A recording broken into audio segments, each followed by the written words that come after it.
Une 12e édition et une nouveauté, les exposants sont situés pour la première fois sous la grande verrière du Grimaldi Forum. Une façon de présenter au mieux les produits et services des exposants avec des stands dédiés aux énergies renouvelables mais aussi aux véhicules propres, qu'ils soient urbains ou sportifs, qu'ils soient contemporains ou futuristes.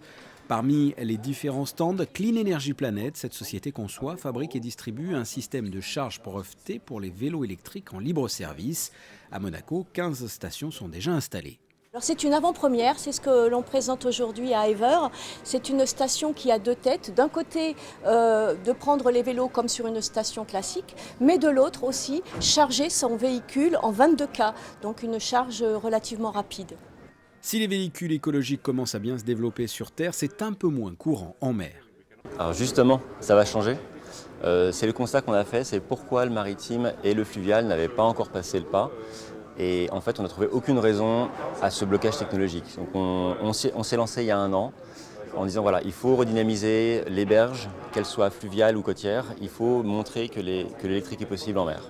Alors on propose des services nautiques 100% électriques qui vont du service aux particuliers aux professionnels du tourisme de luxe et plus loin là-bas à toutes les villes et professionnels du tourisme qui veulent proposer une expérience unique complètement électrique pour leurs clients d'exception. Ces bateaux ont une autonomie d'une journée de balade avec des moteurs allant d'environ 45 à 250 chevaux. Véhicules écologiques mais également énergie renouvelable, on pourrait pourquoi pas voir pousser dans un avenir proche des éoliennes urbaines. Le principe, c'est de venir se poser sur les toits plats de bâtiments. C'est particulièrement performant dans les vents perturbés qu'on retrouve en ville. Donc c'est vraiment notre cœur de cible, c'est le bâtiment à énergie positive, le bâtiment passif ou à énergie positive. Et c'est une des solutions avec le photovoltaïque pour apporter de l'énergie dedans. Si on parle d'un bâtiment style bureau, ça va être 5 à 7 postes de travail. L'énergie nécessaire à 5 à 7 postes de travail. Pour une famille, quelque chose qui parle à tout le monde, c'est dans une maison BBC, c'est entre la moitié et 2 tiers de la consommation d'une famille de 4 personnes dans une maison BBC. Et sa grande particularité, c'est l'éco-conception. On veut en faire la première machine qui n'a rien coûté en CO2 à la planète. C'est le premier système de production d'énergie qui ne coûte rien en CO2. Donc on utilise des composites à base de fibres de lin, ce qu'a en main mon collègue, on voit la fibre de lin. L'aluminium est recyclé, on travaille en circuit court autour des Hauts-de-France, dans la même région. Que des fournisseurs dans la même région, très proches les uns des autres. On assemble tout sur place, on met ça sur un camion avec une grue et le camion vient poser ça sur le bâtiment.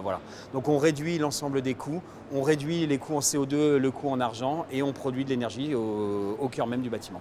Voilà pour l'exposition sous la verrière, avec une cinquantaine de stands environ. À l'extérieur, il est également possible d'essayer des véhicules avec le système Ride and Drive. Le salon Ever, c'est aussi de nombreuses tables rondes, des conférences scientifiques.